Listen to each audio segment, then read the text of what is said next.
excited to have Sadhguru on stage. We have been planning for this for 6 months, and to see him on stage is an exciting thing for all of us here in the organizing team. I had planned a long introduction to Sadhguru, and then I realized he needs no introduction. So I take the easier way out and introduce the student moderators. Here we have Nitisha, Tanvi, and Vikram.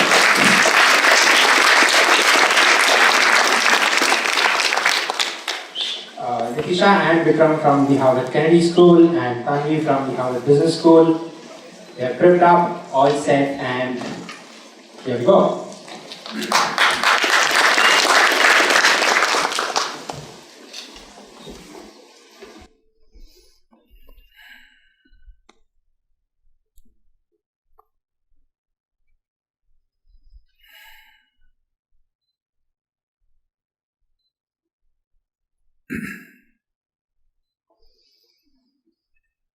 Jananam sukadham maranam karunam milanam maduram smaranam karunam Kalavashadiha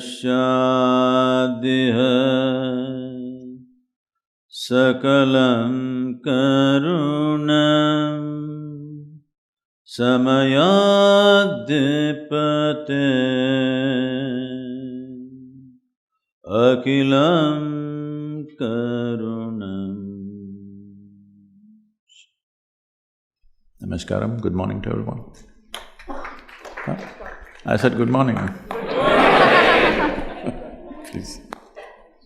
Okay. Sadhguru, we'll start with some questions on the internal contradictions that exist within us, so more on the philosophical side, and then we'll move to the world or politics side of the questions.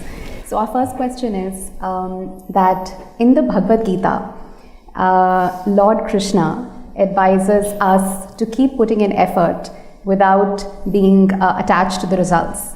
But I find it incredibly hard to keep working and not obsess over the results. And I would love to know how we can better practice putting in effort while being detached to the results. Well,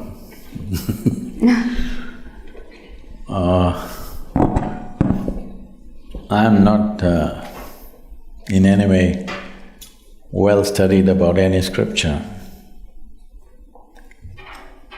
It's unfortunate, but I have to say I have not even read the Gita. But we know the life of Krishna, that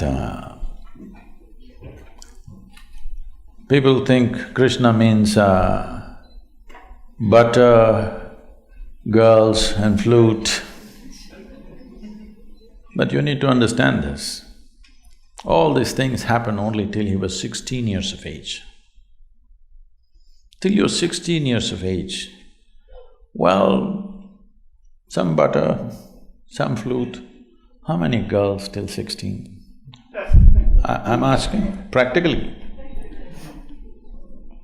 So after 16, he lived an extremely committed life. His commitment was to marry the political process of the day with the spiritual process, because he saw, unless those who wield power are essentially in their experience have a larger sense of life and an inclusive sense of identity, not my family, my children, my husband, my wife, this stuff. You have a larger sense of identity, only then you must wield power. Otherwise, it will lead to corruption. People say, power is corruption. Power is not corruption. Limited identity is corruption. They believe they're doing the right things and they're doing the horrible things all the time. because their identity is so small. So he was trying to change this. This was his whole life's mission. And always working for results. Hello? A man who's working with such intensity and commitment is not working for not producing results. Obviously, he's working for results. The problem is, you heard what Krishna said through the words of a king's servant. Nobody else told you. He only spoke to Arjuna. Arjuna never spoke. He lived for 36 years after that incident, but he never uttered one word what Krishna told him. Have you heard anywhere? He ruled as a king, but never once he said, Krishna told me this on the battlefield, not once. So everything that you have heard is only from Sanjaya, who was a king's servant. You must understand the quality of a king's servant, he's very reliable. See, if you… let's say, if your husband or wife or children, they saw something, they come and tell you, they will add a little bit of their own stuff and tell you. It is intrinsic to a human being. Their own opinions, ideas, other things will naturally get into what they're speaking. But a king's servant is trained never to add his opinion, otherwise his head will go. He will only interpret everything word by word as it was. So he is a kind of a ancient tape recorder, okay? He's recording and just telling the king, this is what he is saying. But there's no context. What is shared between two people where there's a very deep relationship? If two lovers are doing something, talking to each other, somebody else may think they're quarreling, but they're doing their love affair. So this is a love affair between Krishna and Arjuna because they know each other very intimately. So he's speaking a certain language. So as king's servant takes word by word without knowing the context or understanding what it is, the experiential dimension of what it is, and he's saying, so having said that, see, essentially it is just this, whatever you wish to do in your life, you have goals. What kind of goal will you set up? Right now you're in the university. What kind of goal will you set up? What you already know, you will exaggerate that a little bit and think it's a big goal in your life. Generally, people call this an ambition, I call this a constipation. Because you're trying to handle life little by little, just like constipation.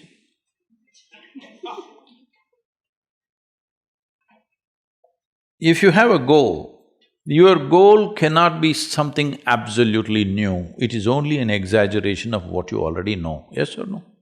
Can you think of a goal that you simply don't know? How is it even possible? So, what he is saying is, there is a direction we have taken, but you have to be dedicated to the process, otherwise goal will just be hallucination. If you do one thing right now, just don't take this one breath, take the other breaths, let me see. That's all he's saying. He's saying without taking this step properly, you hallucinate about the goal, what is the point? In yoga we say this very simply. We say if you have one eye on the goal, you have only one eye to find your way, it's inefficient, that's all. So he is just talking about in a battle, if you're inefficient, it is not that you won't get your increment or promotion, you just get dead. Hello? In a battle, if you're inefficient, you think you will just lose your marks or something? A grade you will lose, is that what it is? No, you will be buried that evening. So he is telling him, because Arjuna is talking about how to kill all these people and me become a king, he says, you idiot, you've not become a king yet. You need to shoot this guy in front of you now, properly. Otherwise, you're not the king, you will be buried today evening. That's all he's trying to tell him. Is it wrong? So, every year in the month of November, we have a business event. So, 200 CEOs were there last year also, this November it's coming again. And they just look at how seamlessly ISHA Foundation functions. Variety of activity, all volunteers. You know, volunteers means what? Nobody's trained for the job. They are super dedicated, but they're not trained for the job. And you can't fire them because they're volunteers. If you hired them, you can fire them. They're volunteers, how to fire them, you can't. So they looked at this and said, Sadhguru, we pick up the best from IITs and IIMs and all this stuff. But you're just doing with volunteers and your organization functions better than our companies, how is it? I said, see, all of you are dedicated to the goal. Here, I have continuously instilled in people that you're absolutely devoted to the process. Now what you're doing? You do this well. Most of them don't even know where I am taking them, all right? They're working for a certain project, they don't know what is the goal. I have something else, if I tell them right now, they'll freak. Because my goals are so far, they will give up. So right now, we have instilled this in them, you just absolutely involved in the process. Know the joy of involvement, first of all. Without absolute devotion to what you're doing right now, you will not do anything significant in your life. Whether it's art, music, spirituality, politics, business, take anything. Without being devoted to the process that you're doing right now, you think you will do anything significant? That's all he's saying. It is all the scholars' interpretations and interpretations they are doing, messing up Krishna.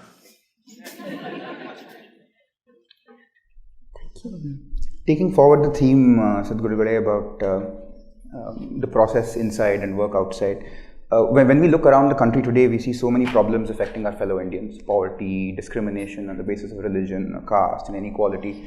And of course, when I look inside myself also, there are problems. I'm very far from having a good process, I'm definitely not a yogi. And so, what is the relationship between this work which I need to do inside and the work which I need to do outside? Can I do both? Do I need to do one before the other? How can I go about… because I don't feel like accepting that I can do either one or the other. See, if you want to lift this tumbler, this amount of water, at least you need that much of strength, isn't it? You may not be a heavyweight lifter, but at least this much muscle you must have. Can I have water, please? Thank you.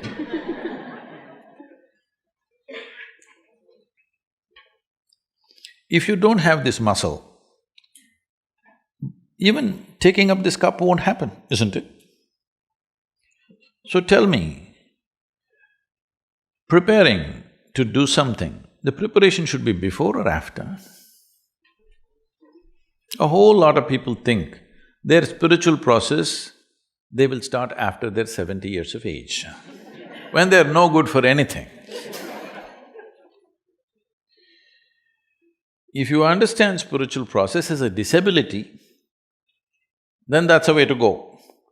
I see spiritual process as the greatest empowerment in my life's experience. I think it should happen at the earliest possible time. Unless you're planning to live elsewhere, those people who are in the upper strata, I'm telling you. If you're thinking you'll go there and live well, that's up to you. To put it in perspective, one of my projects, of the many projects, one of the projects is, before I fall dead, I want to make sure all the heavens are destroyed. Is that okay? No? You want to go there? Because I want to destroy the good food in the Hindu heaven. I want to make sure that people eat good food here. I want to destroy all those angels who are floating up in the clouds and heavens. I want angelic people to be here. And of course, I want to destroy all those virgins up there. Because the very idea that there is a better place to live than this is a crime.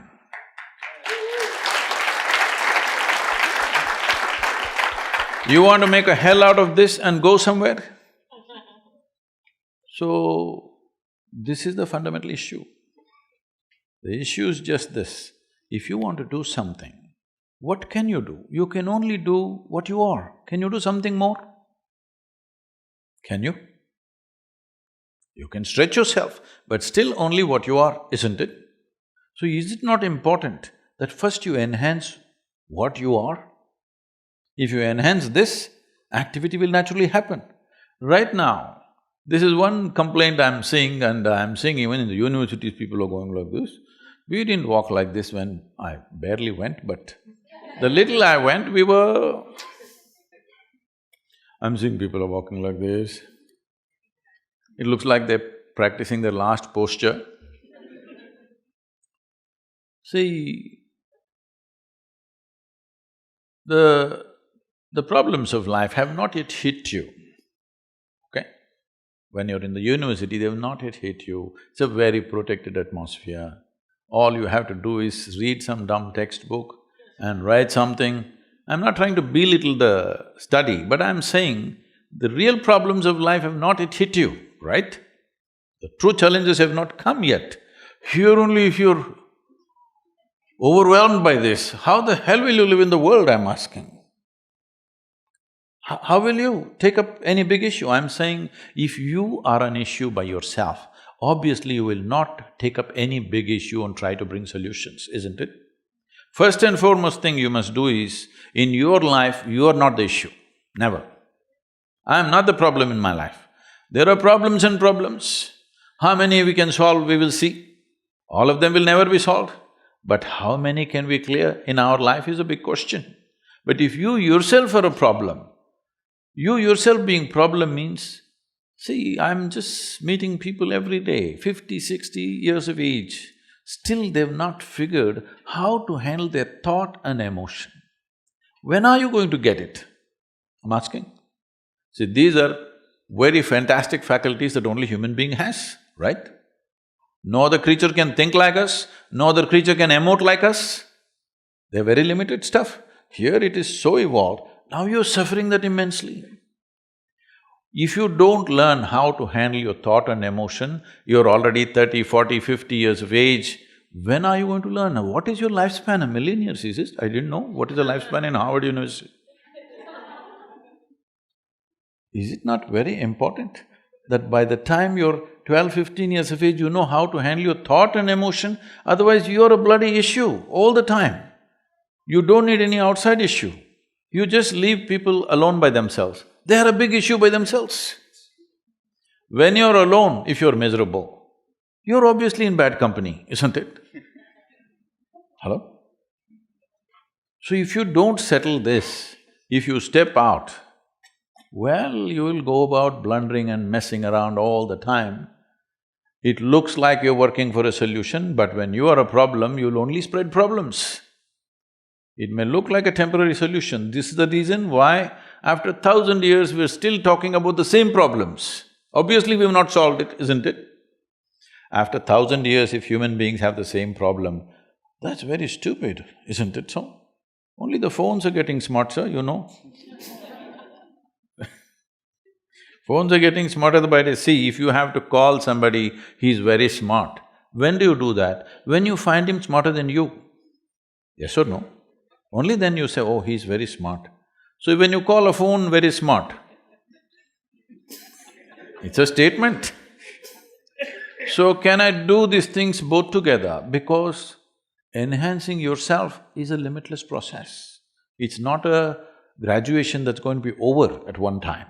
But the fundamental is just this, human beings are going through variety of suffering. Well, those who are in situations of famine, war, those things let's keep it aside. Fortunately, still it's a small population, all right? If you don't take care of it, it could become very large. That is one thing, we will keep them aside. Krishna is talking about even they're not being bothered on the battlefield. That's a different matter, I won't take you that far. We will give a margin for them. But those of you who had breakfast in the morning, what is your problem? Hello? In India, in southern